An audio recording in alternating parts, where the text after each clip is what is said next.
Welcome back to Half the Battle. I'm your host, as always, Daniel Levy, and Jamal Hill just sent Johnny Walker into the fifth dimension in the main event at UFC Vegas 48. I got my man Liam Picks Fights here with me to recap all the action. I told y'all I was bringing him back after the battle, and here we are today. And man, we've been watching fights since 4 p.m. Eastern time. It's currently midnight 34, as we like to say. So I mean, what was your initial reaction to the main event outcome? I mean, what a knockout, right? Early candidate of knockout of the year. It's certainly an early candidate for knockout of the year. It's one of the knockouts of the light heavyweight division. You know, it's really just a gorgeous knockout in retrospect, and a little bit predictable on the front end. If I'm honest with you, I kind of foresaw this outcome, but you know, Johnny Walker just has a way of getting knocked out in artistic fashion, and it was unfortunately one of those again tonight. And it's just I think that Johnny Walker's an entertainer, man, and that's what I came away with. Is he fought, you know, probably better than he's ever fought, maybe the performance of his lifetime up until the point he got knocked out. I thought he was looking pretty decent and overperforming my expectations. He was moving around the octagon nicely and trying to perform with kicks, but it was one single punch that changes the whole night for him. And that's not the first time that's happened. If he continues to cage fight for a living, it won't be the last time that happens, because you can do a lot of push-ups and pull-ups and run and do a lot of things, but you can't train a chin, and his chin is shot, man. It's unfortunate. And Jamal Hill sent him flying today in cartoonish fashion. What a knockout. I mean, all I gotta say is thank God that the octagon cage, the fence, was right there, because like the way that Johnny, I mean, the way his body stiffened, like had his head hit the canvas, like it might have. We might not be talking just about how spectacular the knockout was. We might actually be talking about how scary it was, and you know, it would have been so much worse if that fence wasn't there. So like really, like thank God, man, because like could you imagine if his head bounced off the canvas on a KO like that, Liam? Like I just don't even want to imagine that. Dude, that was scary as is. Like Jamal Hill is a scary individual, right? I talk about one of the things I look at is like the personality of a fighter. And you know, when you look at Johnny Walker, he's a silly guy. You know, he's a goofy guy. He's there to have fun. He's there to entertain. Think about before the fight. He's dancing. He's laughing. He's having a good time. Jamal Hill's not there to have a good time. He's there to hurt people. He's there to knock people's head off. When he turns it on in the cage, he is a very serious, violent competitor, and he's mean. And he was mean tonight. That was a mean knockout. That was brutal. He followed up on the ground. That was just devastating damage. And yeah, man, you would not have wanted to be Johnny Walker tonight with Jamal Hill standing across from you. I had a feeling about that going in, and man, he delivered absolutely. And if you backed him, you know, I talked about in my article for Scores and Odds this week, backing Jamal Hill as a favorite has been a profitable endeavor. Backing Jamal Hill on the money line has been a profitable endeavor in ways that backing Johnny Walker simply hasn't been. So he continues to deliver in pretty shocking and astounding ways for his backers. Oh, yeah. I mean, yeah. Oh, thank you. Yeah, I mean, you guys already know how I feel about Jamal Hill. And you know how I said, thank God that the fence was there so that his head didn't bounce off the canvas. Another thank God that the ref didn't let him take that second follow-up. Now, look, I know he took one follow-up and it was brutal, and also credit to Jamal for restraining himself. It's a two-way street, you know, between the ref and Jamal. Like, had Jamal landed the second follow-up, I mean, it wouldn't have been like, you know, illegal to where they turn it to a no contest. It wouldn't have been any bullshit like that. It would have just been unnecessary. It would have been adding insult to injury. It would have been the kind of shot where like maybe Walker would actually be out cold for the next 5 minutes. Then it's like an even scarier knockout. So I'm really glad the ref stepped in when he did. He only got one follow shot in, and Jamal, being the classy competitor he is, held off on that second follow-up shot. So that's the talk on the KO itself. But now I want to talk about how Jamal approached this fight, because, you know, like we were talking about on your show, like I talked about on my show, on Clint's show, and everything else I did this week. I went on Narco Cop show. this was the first time that that Jamal Hill was fighting a guy that was taller than him inside the octagon. Like, Jamal Hill is used to being the longer guy out there, and he's got such great long range weapons, man. And he knows how to use that length. It's one thing to be tall. You know how they like to talk about the tall man's defense. There's a reason people don't talk like that about Jamal Hill, because he knows how to use his length. And here against Johnny Walker, it presented an interesting challenge, because now Jamal can't sit on the outside, pop his jab, let the guy come to him, let the guy run into something. Now it's Jamal that actually has to go pursue the knockout. And he was walking down Johnny Walker from the second the bell rang to the second he knocked him into the fifth dimension. So man, what an unbelievable execution of a game plan by Jamal Hill. You could truly tell he put in the work. Like, he wasn't out here feinting for the sake of feinting. He knew exactly what he had to do to beat Johnny Walker, and he did it in 2 minutes and 55 seconds, Liam. I thought it was a really, really smart performance. You talked about the fact that, he picked his shots in this fight. He could have tried to rush in and risk getting knocked out against somebody who's very wild and aggressive in Johnny Walker. We did see in this fight, Johnny Walker was out there throwing leg kicks. He was trying to throw a couple wild shots in the pocket there. And he actually surprised me with his willingness to throw hands. He's more of a kick-heavy fighter. And in this fight, he threw a lot of kicks, but he also threw some punches and put himself into range a few times. And what I think Jamal Hill was doing, and what a lot of smart fighters do, is they try and measure, take a little stock. How far away is this guy? Where is he throwing from? Where is he starting this jab from? He started working the body a little bit to get Johnny's respect. Johnny likes to keep his hands a little bit lower, the elbows tucked, to protect his body from kicks coming back. And, he paid for it dearly because Jamal was throwing a little bit of that body work, and he went up top. He actually switched stances as well. He can operate from both stances, which is something I like to see from a fighter, something that we saw from David Onama as well. Credit you. But that overhand right was, I believe, the shot that delivered it for Jamal Hill, and he's normally operating out of the southpaw stance. So just absolutely clinical performance. And, to only throw like one big committed overhand and have it find the target in that fashion, it's, Dan Ige talked about a clean kill once when he knocked out Gavin Tucker and blew up a plus 150 bet of mine. And it stuck with me. I was like, man, that's a good goal to have in this MMA game, where damage is, not something you can give back. That sticks with you forever. So Jamal Hill came out of this fight relatively unscathed as well. Beautiful performance on every level.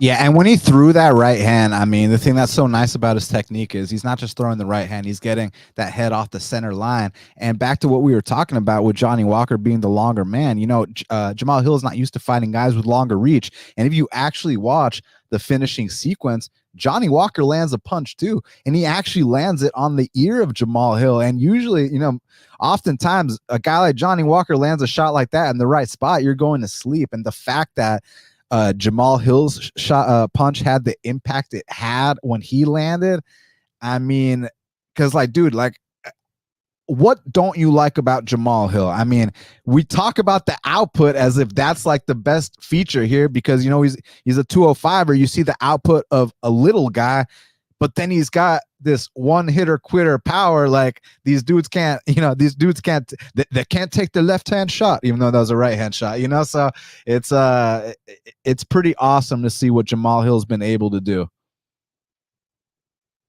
Truly, man. And I think the sky's the limit for him, right? When I was looking at this in terms of, sometimes we cap fights in terms of how we view guys in the division. The rankings aren't everything.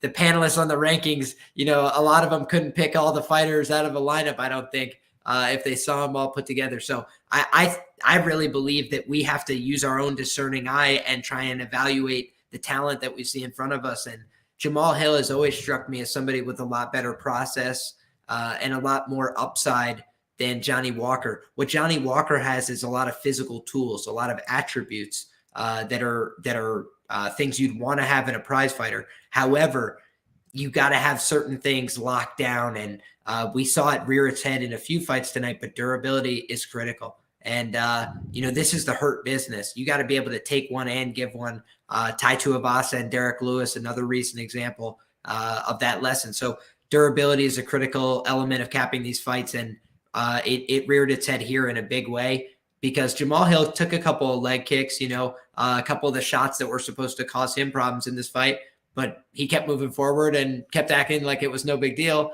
But Johnny Walker took one big clean punch on the head, and that was the end of the fight. I mean, and it's the accuracy of these head strikes by Jamahal Hill. He's not just closing his eyes and, hoping to land that lucky punch. I mean, in that Jimmy Crute fight, it's literally puts him down in like the first exchange. So it's, I know that like I'm lighting up and just because of how high I am on Jamahal Hill, but it's like he's got the volume, he's got the power, he's got the size, he's got the accuracy.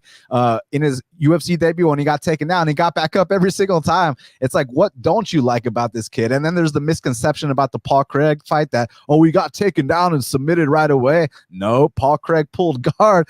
Jamahal Hill, look, the guy's a confident guy. Confidence goes a long way in this game. He thought, hey, I'm on top of you. I can beat you at your own game. Maybe, and that's probably the wrong idea against a guy like Paul Craig, but I don't think there's too many guys in the division like Paul Craig. Plus, I wouldn't sleep on the ground game of Jamahal Hill, just like I wouldn't sleep on the ground game of Ankalaev.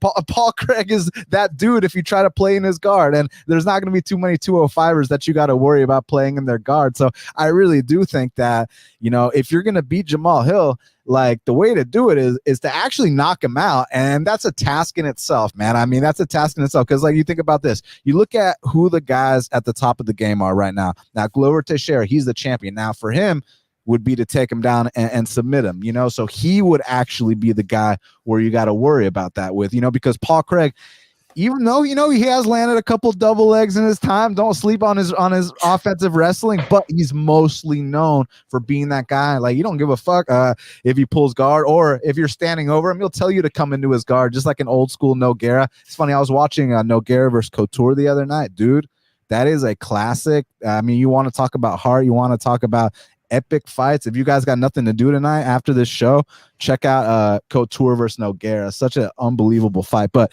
what Jamal would have to worry about now that we're looking at these guys, the champion Glover Teixeira, that's the fight where he's got to worry about the double legs, the single legs, and then on the mat, possibly getting choked out. But you look at these other guys, Yuri Prohaska. Like, am I worried about takedowns against Yuri Prohaska? And I'm not saying that this guy ain't training his wrestling. Everybody in the division is training the wrestling, but we're talking about the strength at the highest level. And Yuri Prohaska is a very creative, unorthodox striker. So Jamahal Hill loves to strike. That would give Jamahal Hill the fight he wants. We'll find out who the better guy is. What I'm trying to say is the way to beat Jamahal Hill, besides the champion, is to knock him out with the rest of the division. You look at a guy like Alexander Rakic. And listen, guys, I understand that Rakic right now, a lot of the fans are pissed at him because the Thiago Santos fight was boring. But the more I'm starting to think about it is ever since Thiago Santos had that injury, like, it's actually not Rakic's fault the fight was boring, man. Like, because like you think about it, Thiago Santos had that boring ass fight with Johnny Walker too, and Alexander Rakic. So I wouldn't sleep on Rakic, man. He's a physical specimen too, but I mean, would he turn into like D1 Rakic against Hill? Like, I think that's a fight where, no, Glover Teixeira, the fundamental difference is isn't he like a third-degree black belt or something among those lines? Like, someone correct me if I'm wrong, not trying to disrespect any lineage. All I'm trying to say by what I said is that Glover Teixeira is a very high-level black belt, whereas Rakic, he's a physical guy, and being the athlete that Rakic is, he'd be able to land some takedowns in there, but he certainly doesn't have the jiu-jitsu technique of a Glover Teixeira. That's what I was trying to say there.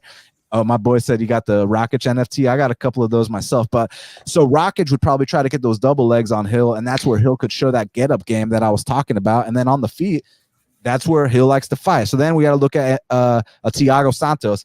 That's going to be another stand-up fight too. You look at a Magomed and Ankalaev. That's a stand-up fight too. You look at Vulcan Uzdemir. Guess what? That's a stand-up fight too. So then the fight that's actually the most interesting to me, now listen to this, is Jamahal Hill versus Anthony Smith. And here's why.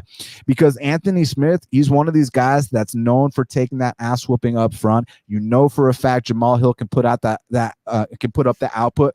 Maybe Jamal gets that early knockout, maybe not. But if he doesn't, I'd be curious to see, what happens in those later rounds. What happens if after Jamal lands 100 significant strikes, if maybe Anthony Smith can muster up the energy to grab a takedown, take his back or something like that. Like Anthony's got those little vet tricks. But yeah, I would definitely favor Hill in that fight. Don't get it twisted. I'm not saying Smith's the guy to beat him. I'm just saying like Smith would present like a more interesting challenge, whereas most of these other guys in the top 10 are going to give Jamahal Hill the exact fight that he wants. So Liam, I know I just said a lot, so it's your turn, buddy. Hey, I kind of tend to agree with you. You know, I think Jamahal Hill, he's going to fare well against a lot of these matchups. Like you mentioned, Glover Teixeira has the best top game in the light heavyweight division. You know, and that's not really up for debate, I don't think. And submission game. That's what I mean. Like when he's on top of you, he could pass the guard, he could beat you up. He could crook your neck. You know, he actually like ripped apart Jan Blachowicz' neck just with that can opener from the close guard, like a old school savage. So I really think that Glover Teixeira's top game is underrated and his wrestling game is fire. He's actually got good pocket boxing. He's just a good fighter that's honed his craft over the years.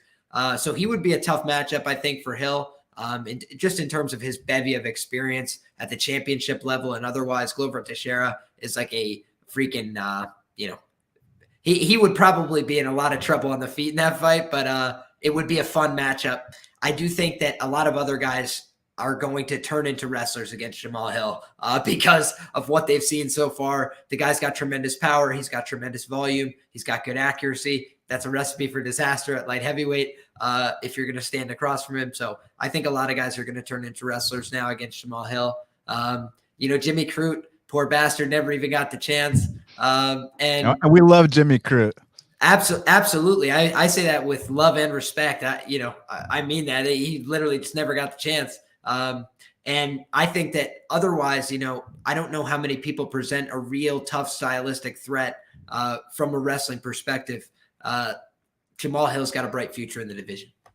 Oh, yeah. I mean, you and I were on a show, I believe in January. One of my bold predictions was this man will end in the top 5 this time next year. And this time next year was like early January. So we got to match him up with someone. I mean, listen, let's talk about who's ahead of him. So Johnny Walker was number 10.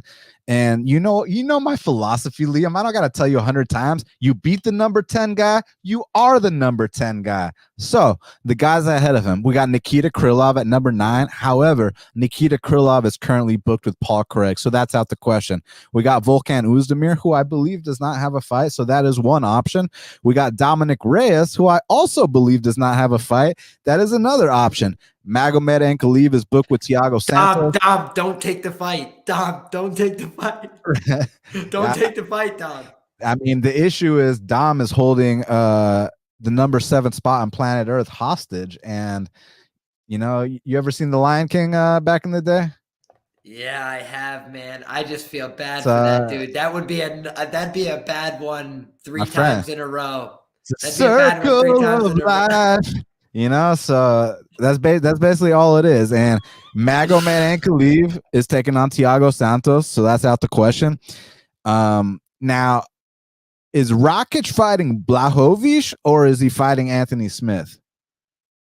Or neither? I am not sure. I believe they're trying to rebook the Blachowicz and Rakic fight, as far as I know. But the line I got will never come back. So we do have the Anthony Smith option, and then obviously Yuri is fighting Glover, so that's out the question. So my opinion, you know, I know Anthony Smith will fight anyone anytime. I think that since he's like number 4 in the world, he might pull the, you know, only top 5 guy only card. Like I'm not like Anthony, that's no disrespect. I know you'll fight anyone anytime, and he plays Lionheart. Like we know what kind of badass you are. It just wouldn't surprise me if he feels like, you know, he's got a lot to lose fighting such a dangerous guy like Hill that's ranked below him. So, like, if that's the case, like, I get it. So that really leaves 2 guys that have actually fought each other before, who are Vulcan Uzdemir and Dominic Reyes. Now, Dominic Reyes beat Vulcan Uzdemir via split decision. And at the time, it was deemed very controversial. A lot of people thought that Vulcan Uzdemir won that fight. And interestingly enough, then Dominic Reyes loses another controversial fight to the undefeated great Johnny Bones Jones. And I was actually one of the only people that thought that Jones won the fight. Now, I'm not saying he won by a wide margin. I just thought that he dug deep in the later rounds. And I also think that when you have such a dominant champ for so long, who's never lost a fight, period. I mean, the guy's 28-0 as a pro. When people have moments against them, they kind of overblow it a little bit. Like, do you remember like that DJ versus Tim Elliott fight when like Tim Elliott had a submission attempt in round 1 and people were trying to act like Tim Elliott almost beat DJ?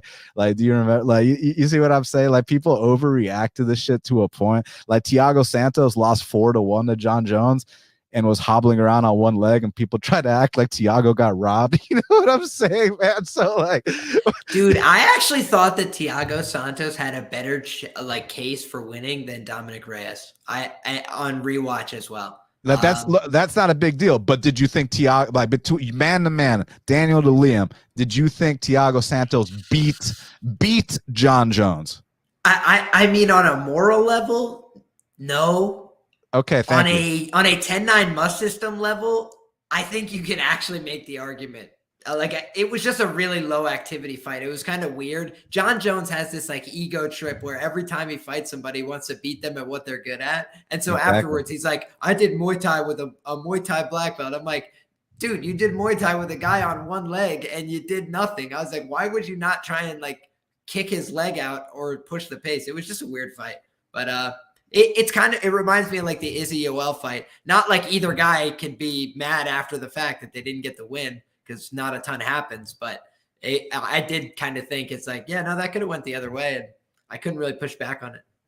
Yeah, but again, and not to like discredit your points at all, but I think that a lot of it has to do is when you're so used to these long reigning champions just running through everybody. Like, remember when Valentina like head kick KO Jessica I and is just looking, and the Priscilla Cachoeira fight and all these things, and then she has this 5-round fight with Jennifer Maia, and Jennifer Maia wins 1 round, and all she does in that round is lays on top of her, does 0 damage, and people overblow it like Valentina is overrated. Oh my god, like it's like, guys, like, just because someone up a great opportunity on Caitlin Chukagian, absolutely. Right. Exactly. Just because someone had like a tiny bit of success and you're so used to the long reigning champion being untouched. Like, remember like when Khabib fought Michael Johnson and like Michael Johnson landed a punch and people acted like Khabib had been exposed? Like, do you remember when Khabib felt so unthreatened by Ali Quinta that he literally put on a jab clinic the first 3 rounds, and people try to act like Ali Quinta did good in that fight and like the scores were like 50-43? So I'm just saying, people overblow it if a champ plays it safe, if a champ tries to fight you at your own game, which is what you were talking about. And to your credit, it wasn't just that Thiago Santos fight when he went out there and tried to kickbox him. John Jones goes out there in DC, and I'll have to pull up the stats, and he goes out there and takes him down multiple times, you know, the first time, and the second time knocks him out, you know. So yeah, I mean, you're right. Like, that's the kind of guy John Jones is. But back to what we were talking about at the beginning of the show, what I love about these up and coming 205ers is that finally we got the guys with the size and the athletic traits to compete with John Jones. Like, I love my Shoguns. I love my Rampage Jacksons, my Lyoto Machidas, my Vitor Belforts, like even like Gustafsson, he had the size, just not the athleticism. And, you know, he also wasn't, you know, he didn't have that championship. God, it's for a non-fighter to say someone doesn't have the heart. Like, I get, yeah, I'm saying at the UFC level, guys. I'm not saying I would fucking beat this guy or some shit like that. At the UFC level, I felt like when times got tough, that Alexander Gustafsson didn't have the push of a guy like a John Jones who like had his toe hanging off in the middle of a fight. A guy like a John Jones who got his arm fucked up by that Vitor Belfort, who was a Carlson Gracie black belt armbar. So yeah, that's kind of like now these guys coming up, like I told you, the Yuri Prohaska, he's got the size, he's got the athleticism. Dominic Reyes, I know Dominic Reyes now might be considered damaged goods, but he gave Jones a really good fight, and it was also due to that size and that athleticism that I'm talking about. You got the guys such as Magomed Ankalaev, and of course tonight's main event winner, Jamal Sweet Dreams Hill. So let's match him up. I'm saying let's go ahead and get Dominic Reyes at that number 7 spot. Like, because think about this, you're number 7 in the world. People are saying, let's give Dominic Reyes an easy fight. Like, guys, when you're number 7 in the world and you get the paychecks that a top 15 guy gets. Like people say, give Weidman an easy fight. Guys, Weidman gets like fucking $250K to show or something. Like you're not gonna give Chris Weidman some fucking layup. You understand what I'm saying? You got to give these guys tough fights if they're getting that kind of money. So for someone like Dominic Reyes, who's holding up the number 7 spot on planet Earth, what are we gonna give him? Devin Clark? Like, guys, stop. So we're gonna go with number 10 Jamal Hill versus number 7 Dominic Reyes. That's my pick. And we move it to number 7, we beat him, and then hopefully by that time we end the year in the top 5. So I want to see Jamal Hill take Dominic Reyes' spot in the rankings. Fair. I think that's a good selection. I think that the Anthony Smith call that you had before is an excellent selection as well. Anthony Smith has been saying, what do I have to do? What do I have to prove? I think that would be a win that gets him a lot of respect and credibility with the audience. I think that Jamal Hill is hot product right now. Got you. I think that's a great matchup. I think that the winner of the Ankalaev fight, that's coming up with Thiago Santos, that's also a great matchup. Obviously, that'd be a dangerous one, but I think that would be a clear number 1 contender type fight as well. Ankalaev has that respect. Thiago Santos would be on a 2-fight win streak if he wins that fight somehow. I don't feel very confident that he will do so, but also just to your point before, I actually have a matchup I think is perfect for Chris Weidman if you want to hear it. How about a double retirement fight, Chris Weidman versus Derek Brunson? I think that's a pretty good one, dude, because Derek Brunson, he's earned a shot at a UFC champion. He went on that nice win streak. Now he wants to have one last fight to close out his career. Chris Weidman just had the ugly ass injury. We don't need to see him get hurt again one more time in the octagon. So we have him go out there. It's an honest scrap between 2 old guys who both know how to wrestle, who can both get down in jiu-jitsu, who will both gas at 7.5 minutes and put on a heck of a damn show. They can both sling overhands. I think it's a great fight. So sorry, who versus Weidman? Derek Brunson. Oh, Brunson. Yeah. I like that. That'd be a lot of fun. Someone said something. I want to respond to it. Okay, so Joe said Arlovsky gets like 500 a KFI and is fighting scrubs. Yeah, but there's a fundamental difference here. Firstly, Arlovsky's had, how many fights has he had with the company? Like 30 to 40. He was also a heavyweight champion, like maybe like 10, not 10 years ago, like 20 years ago. Yeah, and I know Weidman was champ too, but there's a difference. Don't you like hear the quotes of Weidman talking about like, I'm the guy that's going to go out there and beat Izzy. Like I could give Izzy like a hard, like this dude's getting knocked out every fight talking about fighting Izzy. So that makes me think that when he talks with the matchmakers and his management, he wants those tough fights. Like he doesn't like, and he's too tough for his own good, man. Like Chris Weidman doesn't want that. Whereas Arlovsky went on like an even bigger skid than Weidman. He's been on a couple separate 4-fight skids. And I think that now he's at the point where like, man, like I know I'm 43 years old. I don't have any intentions of being champ again. I already accomplished that. So now I just want to come out here and like, let's test the up and coming prospects. And some are going to pass the test and some aren't. The Tom Aspinalls, the Jairzinho Rosenstrikes, even Francis Ngannou at the time was a prospect who passed the test. So Arlovsky likes his role of being a prospect tester. And the reason he's getting paid what he gets paid is because firstly, incrementally speaking, when you win fights in the UFC, your pay goes up every single time. Now, this guy was already a champion 20 years ago. He's a future Hall of Famer, so he's already going to be getting paid mad money no matter what. But they realize he's at the point in his career where he can't fight, these top 15 guys anymore. Maybe borderline top 15, but not, not these actual killers. Like, because like I said, you saw what happens when you put them in there with the Aspinalls and the Jairzinhos. But at the time, those guys were the prospects coming up. And back to Weidman. Weidman's the guy sitting here saying that he's got the style to beat. He sees these guys who are fresh, like Jan Blachowicz while he was the champ, or like Izzy, who's currently a champ. He sees stuff like that. He sees that fight go down. He sees a guy like Robert Whitaker who like looked fucking amazing. He sees them get takedowns on Izzy, and automatically he thinks he's gonna do it. And just because he might land a takedown or two, like what the fuck do you think is gonna happen in a stand-up exchange between Izzy and Weidman? It's gonna first exchange, he's gonna knock him out, and then Weidman's gonna say, "Oh, I could have won that fight." And Weidman's talking about fighting John Jones. Like, so basically, what I'm trying to say is, I'm sure the people around Weidman are telling him to take easier fights, but that's just not who Chris Weidman is. And as a man, that's a super respectable quality. You know, the guy's got balls. You gotta, just like David Onama taking that Mason Jones fight on 4 days notice. But take out the as a man and respect factor and just take it as this being a business and making smart decisions for your career.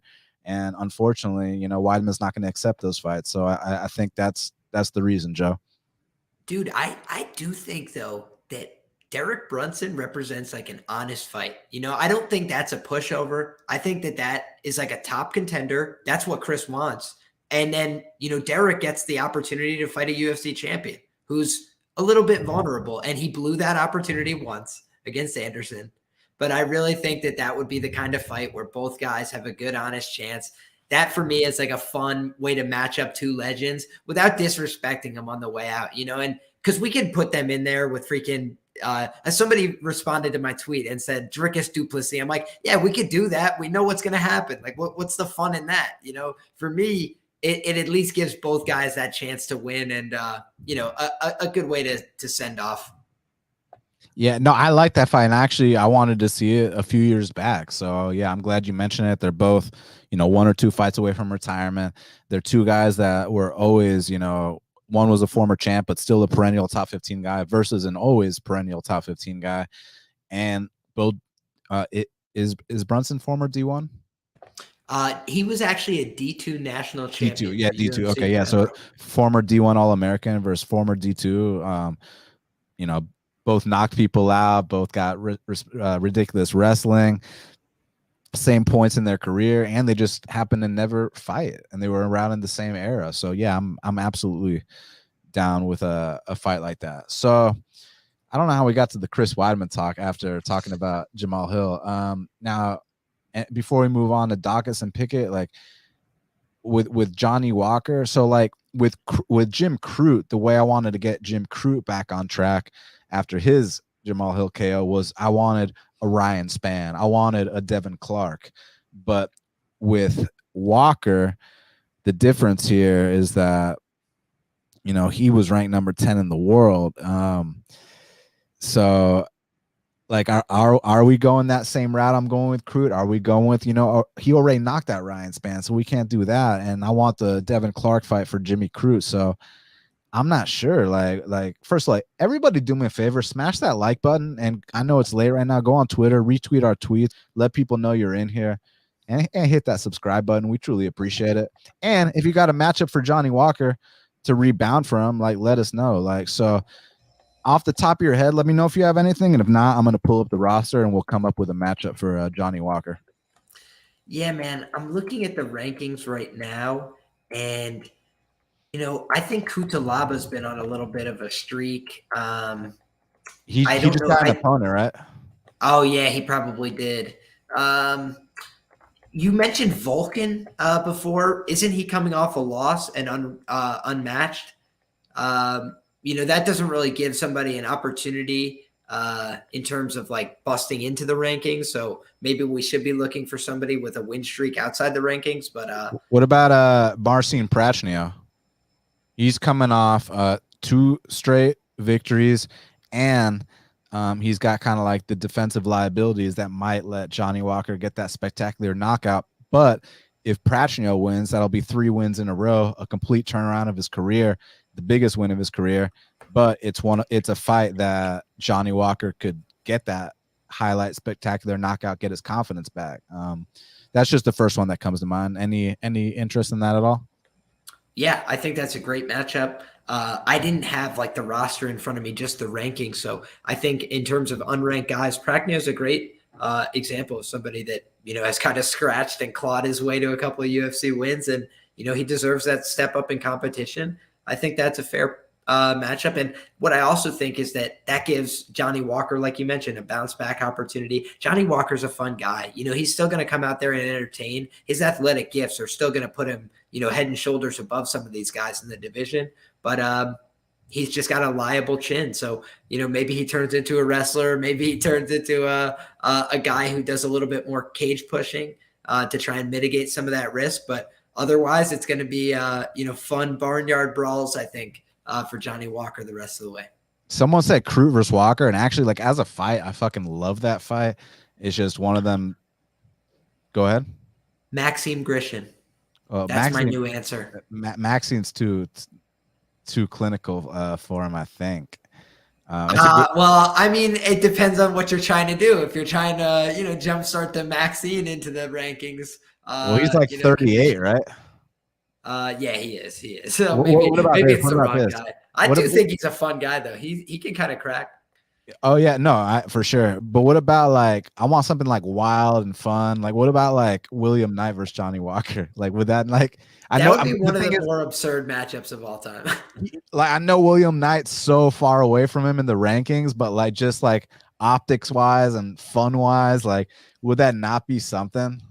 That would be the kind of fight that Dana White loves because it's interesting. And you have like the two weirdest built guys in the division, like the massive, like muscle bound, freak looking guy.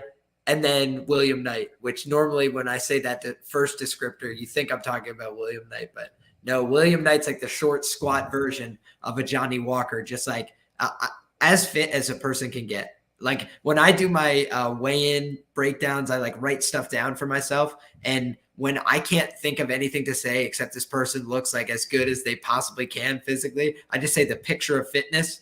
And both of those guys would be getting that moniker on weigh-in day. The picture of fitness, Johnny Walker and freaking William Knight. That'd be fun. Yeah. So moving on in the co-main event.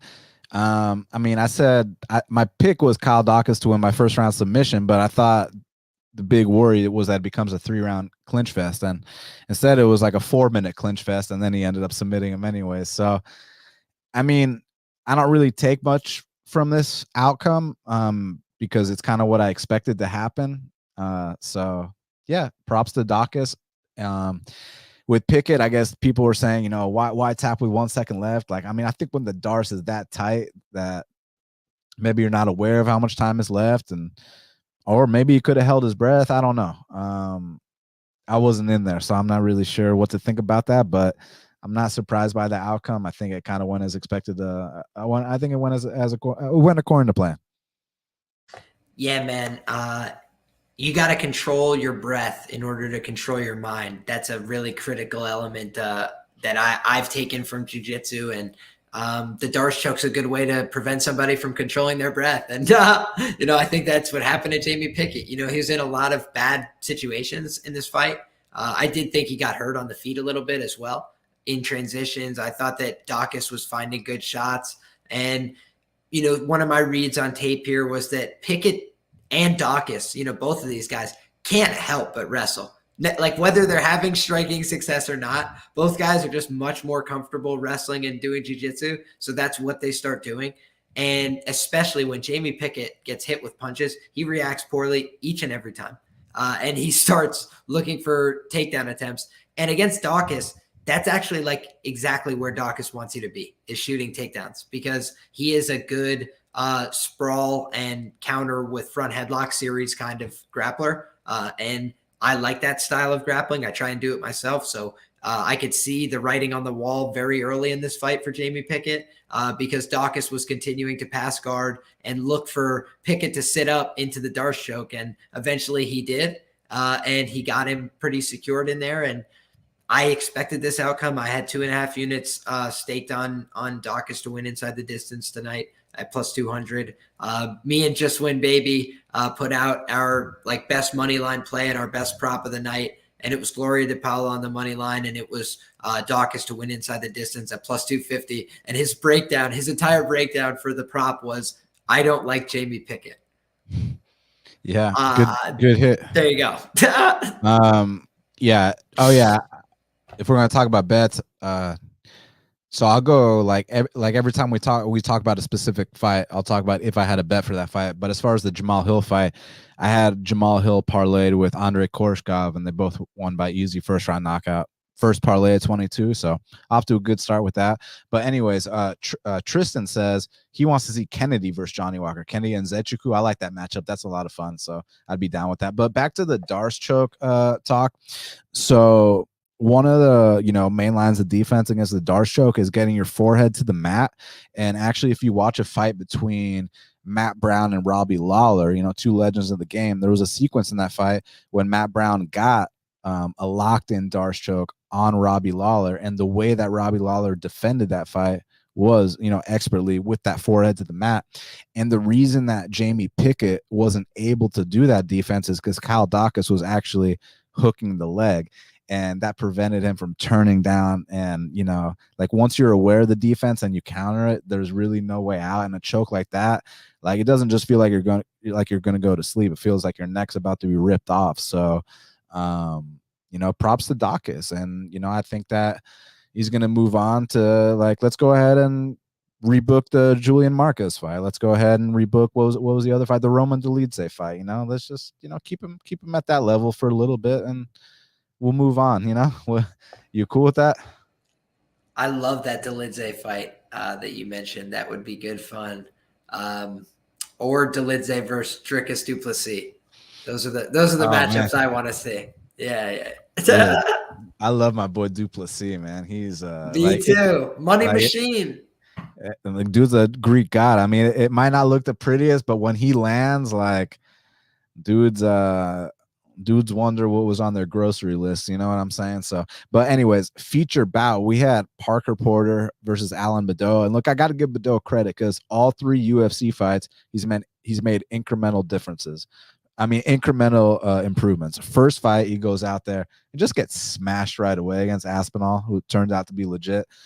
Next fight, goes out there, has a great start early on against Rodrigo Nascimento, but kind of gave into the fatigue a little bit. This fight, even won a round on all 3 judges' scorecards. Fatigue, but fought through it. And I'd say, he's getting better every time. So even though he is kind of on the lower level of the heavyweights, at least we can say without a shadow of doubt that he's made some improvements. And Parker Porter, I mean, just like I described him, he's a solid journeyman. And when it was 1-1 headed in that 3rd round, he got the takedown. And that's what solid journeymen, that's what vets do. So props to Porter on a hard-fought decision win. Yeah, I lost my ass on this fight, just full disclosure. I made a lot of really good bets tonight, and I gave a lot of money back on 2 bad bets that I went a little bit too heavy on. And one of them was this fight not to go the distance. I dropped a hammer on this at -225. I thought it was a good line. And, I kind of thought, like you mentioned, based on all the tape I had seen, and this extends back beyond just his UFC tape, to be clear. But Bedeau really has shown a willingness to quit in some fights. He's shown a propensity to gas in his fights. And he tends to do a lot of big actions that take a lot of cardio. So I figured that Parker Porter, who tends to put a pressure-heavy game plan on people and pursue takedowns, was going to have a lot of success here. And I thought that the levels on the ground would be, night and day. And I did think that that was the case, but Parker Porter's wrestling really failed to deliver a lot of opportunities there. When he did have the opportunities, it was a bit too late. And, Bedeau showed significant improvements here, like you mentioned. And I didn't account for that in my capping. I was surprised by that. I did have a hedge play on Bedeau KO1. I thought that was a large majority of his win equity.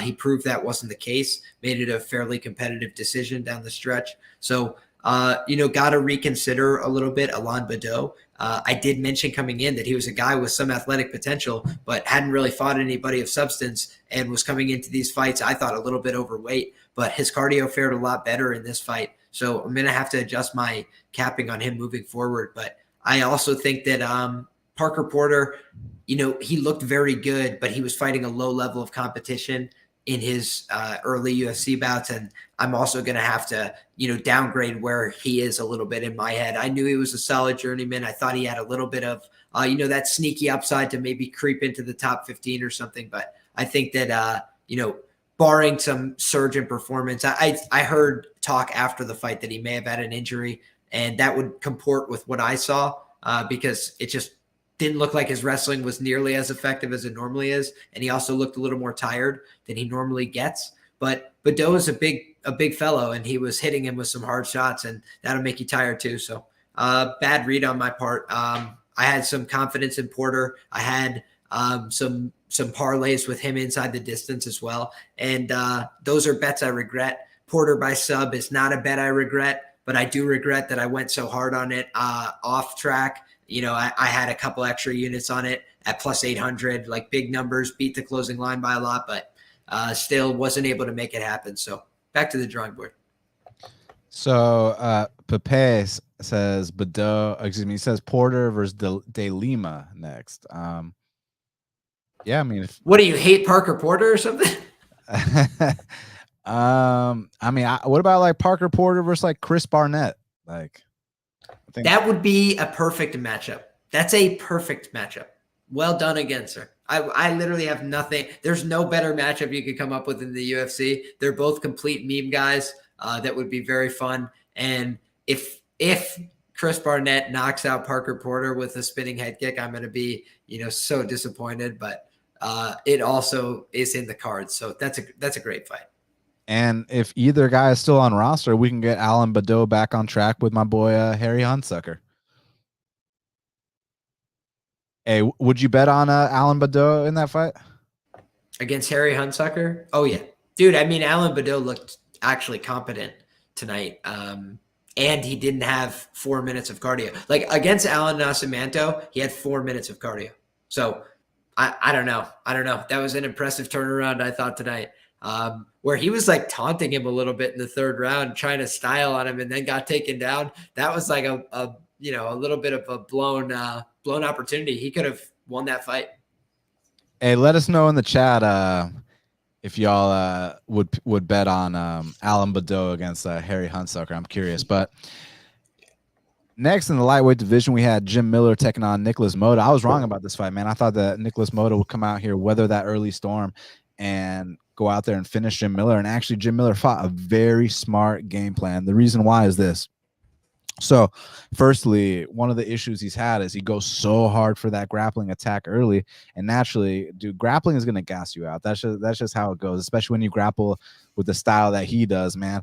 And he didn't really go to that. He might have tried a takedown attempt early and saw it wasn't there, but he found this opening for these inside leg kicks. And once you saw that, he kept going to the well with it over and over. And I think Moda's plan was to kind of take it easy the first round, kind of get his feet wet inside the octagon, kind of feel things out, plus mix that in with Jim Miller's history of fading later fights. It's just that by the time the second round had actually come around, Jim Miller wasn't as fatigued as expected due to the fact that, he wasn't expending too much energy. He was just going out there, methodically chopping him down with the leg kicks. So by that point, actually, Moda was compromised. And I think Miller went out there, landed a beautiful shot, and put him down. And props to the legend. I mean, he keeps impressing. It's it's great to see. And I do think Moda will be back, and we might actually get him underpriced his next fight, because like I said, Moda, this ain't that ghost pepper guy. Like this, I think Moda is actually going to win some UFC fights, but tonight belonged to Miller, and I was wrong on this fight. Fair. And dude, I think that, sharp money really like pushed this line out in favor of Moda. I do think that he has opportunities to win UFC fights going forward, but it is a UFC debut, and he has a lot of like UFC adjacent experience. I think we talked about the fact that he fought in The Ultimate Fighter, but you're stepping out there against Jim Miller, the guy who's freaking like, they might as well just have him like as part of the UFC logo at this point. The guy's been around so long and so many fights. I heard somebody suggest earlier, Cowboy and Jim Miller for the most UFC wins ever. That's a great fight as well. And another way, I think, to treat the legends with that due respect, potentially on the way out, especially in the case of Cowboy. But I think that Jim Miller continues to impress, man. Like, I thought that he was able to take some shots here tonight. It wasn't like Moda didn't land anything. He was able to land some nice counters, especially hooking counters, which is his bread and butter on that low kick from Jim Miller. But Jim Miller, just an expert game plan. If you're going to stand in the pocket with him, he's going to punish you for doing so with those hard low kicks inside and outside. And even if you start landing the return shots, he's knocking you out of your stance. He's knocking you completely off balance. And somebody like Dustin Poirier, who can shift with his shots, and hits with, bricks in his hands, can do something about it. But even he dealt with a lot of adversity there. Jim Miller, he's also got that power in his hands, man. Right hook has a lot of heat behind it every time. And I actually was calling this fight live on Pub Sports Radio, and I said that right hook is landing consistently, and I think it might find the chin. And brutal. Jim Miller, that's 2 in a row now. I think people have an impression of his power being limited because of his age and, because he gets so many submissions. Like some ridiculous percentage of his wins is by submission in his last 10 victories. However, he hurts guys in a lot of those wins and then submits them right after because he's a black belt and because he's legit as hell. But I also think that, that power, man, it's sneaky. And guys that want to strike with Jim Miller do so at some risk to their health because the guy hits, power's the last thing to go. He's not the fastest guy in the world, but he's got good timing and he throws that right hook with a lot of sting. Man, fantastic execution of his game plan tonight. And actually, after Bobby Green and Islam next week, a couple months down the line, I want to see Jim Miller and Bobby Green finally run it, man. They've been scheduled to fight on 2 separate occasions. One of those occasions being like a decade ago. That was actually, I believe, the night when Jim Miller ends up choking out Yancy Medeiros. Like Bobby had to pull out the fight, so Yancy steps in. Jim Miller chokes out Yancy Medeiros. Then they were supposed to fight again, and actually, Bobby collapsed backstage after the weigh-in. So hopefully, third time's the charm and they can finally run it. Cause a fight between 2 legends that have fought in the same fought in the same era. We just have never gotten the chance to see them fight before. So yeah, let's get this Islam fight out the way. And then a couple months down the line, I want to see Bobby Green versus Jim Miller finally once and for all. Third time's the charm. Great fight. I love that matchup. Again, when I look at 2 guys who are just vets that deserve our respect, freaking octagon warriors of the highest order, Bobby Green, Jim Miller, what are you going to say? Those guys aren't going to get in an entertaining fight and put on a show? Of course they are. What a fight. Yep. So Joaquin Buckley, Abdul Razak Al Hassan. I took the shot on Razak at plus 150. Listen, I'm not the kind of guy that cries robbery. I thought, it could have gone either way. I think it kind of comes down to how you score that first round, second round for Buckley, third round for Razak, which third round Razak, hey, we're starting to see some improvements. Like finally there was a shot that he wins a fight that goes past the first round. And I think that, it was a step in the right direction as long as he's not, as long as his confidence doesn't take a dip, as long as he uses this as a moment to grow and to build from. Because I thought that, he really dug deep in this fight. He like street rules, pride rules. He won that fight. He broke Joaquin Buckley in that fight. It's just, he's getting better about managing his cardio. It's just we need to get it even better. It's better than where it was before, but we just need to get to that next level if he can't get that knockout. But then again, it comes down to the argument of, do you favor Buckley getting those takedowns and not doing anything with them, or Razak landing, the more significant shots? Or, it's just another one of those fights. And I'm excited to see both of them back in there. So, yeah, that's about all I have on that one. Yeah, man, I had no money on the decision. I had a little bit of money, tiny sprinkle on the round 1 Razak KO at plus 550. And that was a little bit close to that robbery word. I have to rewatch it. Obviously, I was commentating live during the fights. I was bantering about. I could have a different opinion after I rewatched the fight, but when I was watching live, I was pretty sure that fight was going to go to Razak, and I was like, wow, how ironic. Everybody says that he can't win a decision, only bet on him in the first round, and we're all going to look foolish when he wins this decision. And, man, I kind of thought they did him wrong there. He did the better work. He did the better damage. I've wrestled 10 years of my life, a little bit more, love wrestling, coach wrestling. It's one of my favorite sports. Owe all my life and success to wrestling. Wrestling in a cage fight is only a change of position. So you've got to be able to make effective use of the change of position. right? Like if I go and try and wrestle somebody in jiu-jitsu and I keep putting my head in the hole and getting submitted, it doesn't matter that I took them down. I got submitted. It wasn't effective. In this fight, every time there was a takedown, he popped back up to his feet.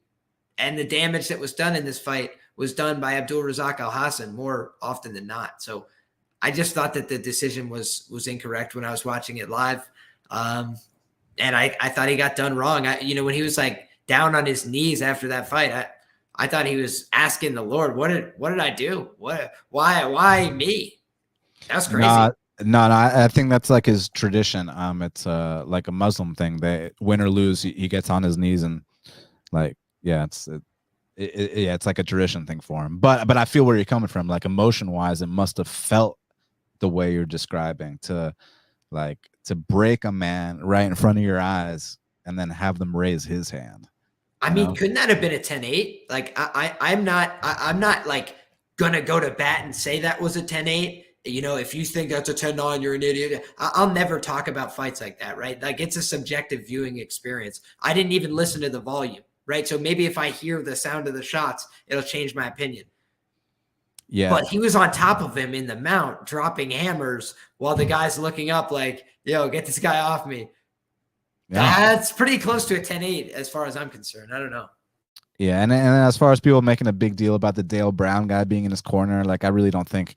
I think it's kind of like, Steven Seagal and Anderson Silva, a thing where, you get 3 cornermen, bring out your 2 main coaches to call out the instructions and bring this guy out to get you some more followers. So I thought it was a good publicity stunt, especially in a fight like this where we all think, or not all of us, but a lot of us think Razak won. Now to the casuals, he can kind of deflect from that.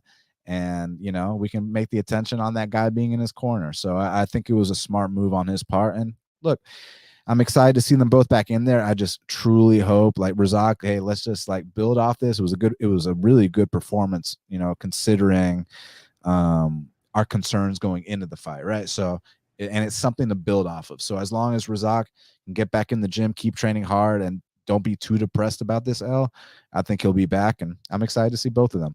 Now, next up, we had a catchweight between David Onama and Gabriel Benitez. And I mean, it was a fantastic fight. I mean, just like every Gabriel Benitez fight, the dude is a true Mexican warrior. He's going to stand and bang with anyone. And he usually stands and bangs until one man falls. And tonight he was the one that fell. And, I did have a bet on David Onama, and I understood going into the fight that it was a situation where Gabriel Benitez was the much more proven guy. Gabriel Benitez was the dog. David Onama, in a sense, it's kind of trying to gauge the potential that he has, not quite long term, but in this matchup specifically.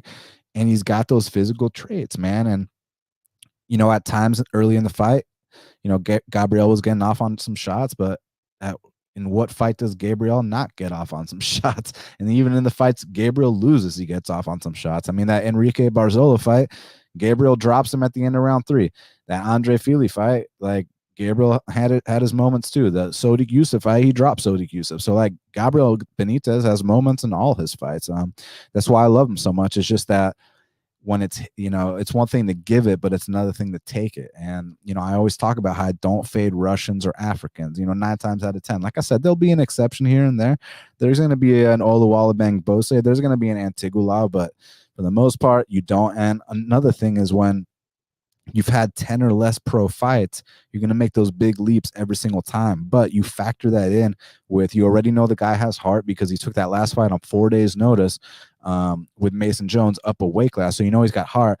But now you also know he's got those physical attributes, those God-given gifts. So imagine those kind of leaps. And basically, like I said in my breakdown, like, look, if you try to, go kick for kick and see who kicks harder and, try to have a pretty technical kickboxing match with Gabriel, yeah, you're going to lose that all day. But if you just say, fuck it, go Super Saiyan, turn up on that African power and just go after him like you're supposed to, that's how you beat him. That's exactly what happened. So I was very happy that my most confident bet of the night hit.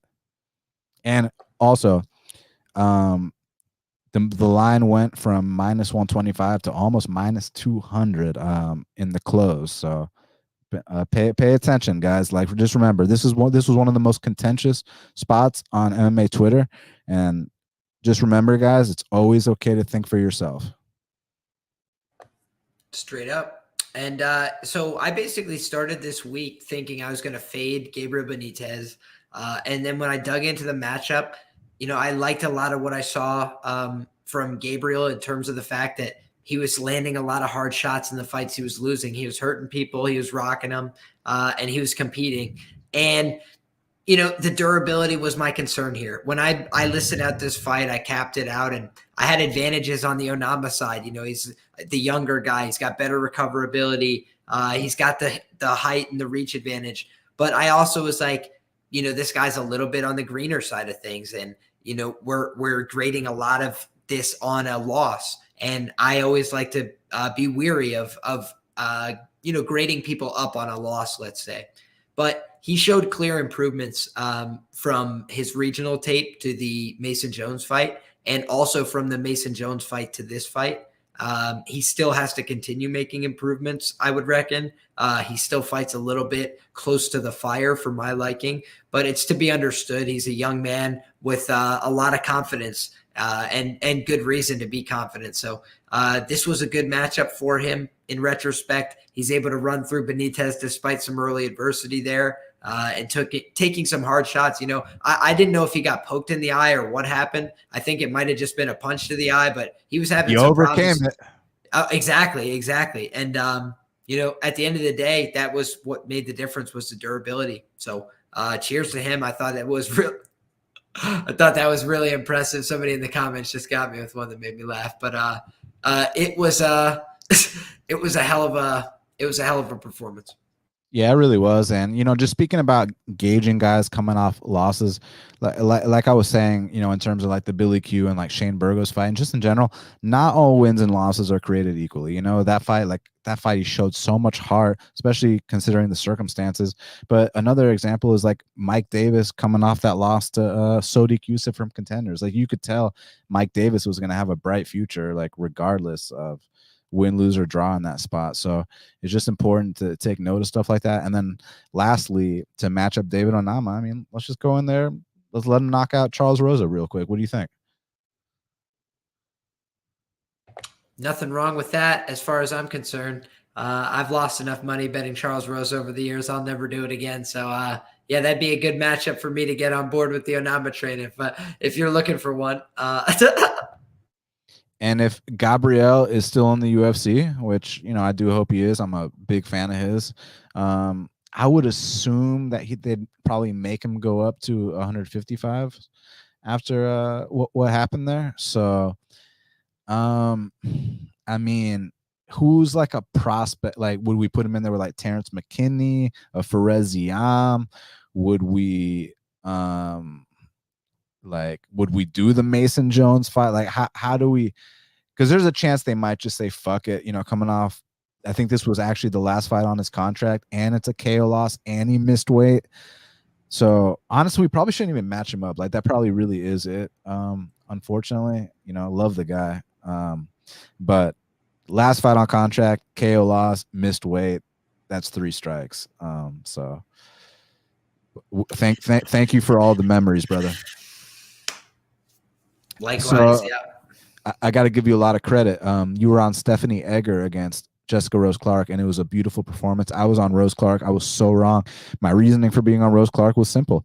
There were moments in that last fight on Contender Series where, she was covering, where Egger was covering up against the fence, taking some punches, and I thought, hey, let's stay away from these judo throws and let's try to box her up. And that last fight, Jessica Rose Clark goes out there, lands 5 takedowns, and apparently, and I thought it was just a situational thing. I thought, hey, Jocelyn Edwards' only path to victory is to stand and bang, so we're going to take her down. I thought it was a case-by-case basis. Turns out, since she landed 5 takedowns, now she feels confident she's going to do that every fight, goes out there and is initiating the clinch with Egger. And as soon as she initiated the clinch with Egger, I knew that fight was over right away, because I thought the game plan would have been to keep your distance and pop this girl from range and not even try to get in any clinch situations. It wasn't the case. You get into a clinch situation with Egger, it's on you, because Egger is world-class in judo, got her hip toss, and a beautifully executed armbar. So all due respect to Egger. And when I talk about Rose Clark having the wrong approach in there, that's not at all to discredit the fantastic performance by Stephanie Egger. Absolutely. And, this is the thing is we're always investing in fighters as commodities. And, we can hope and pray that they're going to use the game plan that makes sense to us crystal clear in our head. But we're relying on other people. So that's the thing that's always tough. And, Parker Porter, right? I was frustrated by parts of his game plan tonight. It happens all the time. And I thought that, yeah, I agree with you. Jessica Rose Clark, when I broke down this fight, I wasn't as confident in Egger early in the week. I had to do a little bit more research and go a little bit more deep before I was confident making the play. And the reason I ended up pulling the trigger was because I went back and saw videos of this girl like hip throwing Gabby Garcia. And I was like, oh my God, like if she gets into the clinch here, she's going to have opportunities to get on top. And what I also felt was that, Jessica Rose Clark, I do think there's been a little bit of a slowdown physically based on some of those knee surgeries and things like that. And sometimes when a fighter is slowing down, they want to get into those grappling exchanges to limit, the striking exchanges that they have to manage. And I know that she probably had a striking advantage here. So I was concerned that that was where the fight was going to end up. Egger doesn't really have a great process in striking range. So I thought that she was going to be, stuck a little bit out in the wind. But also I do think that just the size and physicality was what pushed me over the edge because, this Stephanie Egger girl is pretty large. When I saw her at the weigh-ins, she's tall as heck. And also she looks like she cuts a decent bit of weight. So I think she put on a considerable amount of weight between fight time and weigh-in. And I think that paid dividends when she got to the top position. And last but not least, because, actually I ended up like taking like a little nap before the fights and I ended up missing the first 4 fights. So Chas Skelly was the first one I saw. Well, I saw a little bit of the Bautista fight, but that's about it. Chas Skelly, man, props to you, Chas Skelly, going out on top, going out on a win, going out on a knockout. Fuck this dude up. I mean, I couldn't be happier for Chas Skelly, man. He, like I said, he was on track at one point to having the most submissions in UFC featherweight history, but was sidelined with injuries, sidelined with inactivity. At one point had the fastest consecutive wins in UFC history with 13 days apart.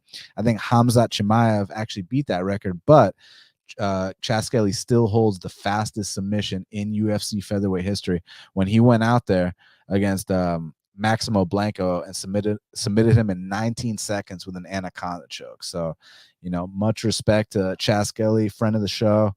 Drink a beer. I was gonna say pour one out for him, but no, don't pour one out for him. Drink one for him, and we'll definitely have him on the show soon. And I know it's hard to commit to retirement when you have a performance like that, but like he said, his body's just not holding up anymore. I mean, I think people forget my boy Chas Skelly, he's going to turn 37 in May. So he had a fantastic career, and it's great when you see guys go out at the, not coming off like 4 or 5 knockout losses in a row. Like one of the best retirements I can recall is when Chris Lytle fought Dan Hardy, and Chris Lytle ends up getting a submission of the night and a fight of the night. And, it was just and he had a beautiful speech with his kids inside the octagon. That's by far the best retirement in UFC history, and it followed an incredible fight. So guys, after this, go to Fight Pass, watch Chris Lytle versus Dan Hardy, and stick around for the post-fight speech. I mean, because you're going to be entertained by the whole fight, but then the speech, you might shed a tear or two. So it was a beautiful moment. And you can think of other spots like Mark Munoz ending his career on a win. And so it's good to see Chas be one of those guys. Absolutely, man. I couldn't agree more. Just to reference something earlier in the show, Jamie Pickett said his tongue got caught between his teeth in that Darce choke, and that's why he was forced to tap. He did not want to bite off his tongue. Remember when Jim Miller's tongue got caught in that Nate Diaz choke like 10 years ago? Yes. And so fair play to my man, Jamie Pickett. That is a reasonable, wise tap. Good for your long-term career. And back to the drawing board, but he said, I want to come back with a full camp. To address this fight, as we were talking about, though, just wanted to put that out there for our man, Jamie Pickett, and his credibility. But also, man, I just thought that Chaz Skelly came to party tonight. I did say prior to this fight, and always with the due respect that I'm not a cage fighter, I thought Mark Striegel was a little bit of a fraudulent product. At his record, it was kind of the product of being a head and shoulders grappler in a scene that didn't have many very good grapplers. And he also, he's a big physical force. So if you're imagining like a local regional scene, there's not going to be many athletes like Mark Striegel. But on the other side, the guy's not a very good fighter. And Chaz Skelly let him know that the hard way and kind of beat the hell out of him in all positions here. So I thought it was a really good performance from Chaz Skelly, despite the fact that he's probably not built to do this many more times. What a way to go out. I think it was just tremendous. And I did play him inside the distance here. I didn't get to the window with a tracked bet on that because, I had my concerns. It's a retirement fight, and I didn't want to tip that to somebody else and have them be like, dude, really, the retirement fight with the guy who's injured? And I did think he looked like actually injured in this fight too. There's a couple of times he grimaced in the clinch when he was having success. I was like, golly, Chaz, hold it together. But yeah, he lands with the power, knocks him out, and cashes my inside the distance plus 150. So thank you for the cheddar, Chaz Skelly. The cheddar makes it better. Yes, Chaz Skelly, you are the man. And I don't think anyone can say anything bad about Chaz Skelly, man. Always carried himself with class, always put on entertaining fights, and goes out on a win. So props to you, Chaz Skelly. Well, the bonuses ended up going to Jamal Hill, David Onama, Kyle Dawkins, and Stephanie Egger. So congrats to them. And Liam, I appreciate you being here with me, my man. Recapping UFC Vegas 48, Jamal Hill's epic knockout over Johnny Walker, entering the top 10 like we said he would. Just a great card. And man, it's going to be awesome to see what happens. And I told y'all I'd be back after the battle. So now it's just about staying consistent, but we got a lot of fun stuff planned this week. So make sure y'all follow me on Twitter at Best Fight Picks. Follow my man Liam at Liam Picks Fights. Everybody smash that like button and share this. We truly appreciate y'all being here with us at 1:45 a.m. Eastern time. Thank you guys very much. And yeah, it's been a lot of fun. So subscribe to Half the Battle on iTunes, SoundCloud, YouTube, Stitcher, Spotify, all the places where we are available. Like I said, I'll be back next week. Liam, any last words, my guy? Absolutely. I would be remiss if I did not mention on the way out, my man, Chad and Hellinger. I told you guys last November, and I said it again. Chad and Hellinger told me November 18th, 2021, if you bet on Jesse Strader, it will be a bad bet. Chad and Hellinger delivered tonight. So fought through some adversity, dealt with a tough fight, and was able to knock that guy out in brutal fashion in round 3. Chad and Hellinger delivered, and it was a great fight night, all things considered. So Jamal Hill rises. I'm excited to get after it again next week. Own the wins, own the losses, took it on the chin tonight, but they can't hold me down. I'm still up on the year. I'm still up on the month after a huge 20-unit night 2 weeks ago. So, man, back to work for me. Yes, sir. Well, Liam, thank you, bro. I appreciate you being here with me, buddy. Anytime. Yes, My sir. pleasure. All right. So all the fans here, my buddy Jake said, how good was that Jamal KO? It was absolutely incredible. If you're just getting here, scroll back. We talk about that Jamal Hill KO for about 30 minutes. So yeah. So again, guys, thank you so much. Hit that like button, hit that subscribe button, follow us, do everything. Thank you all so very, very much. And we'll be in touch very soon. Lots of stuff coming out this week. And until the next time, let's cash these bets.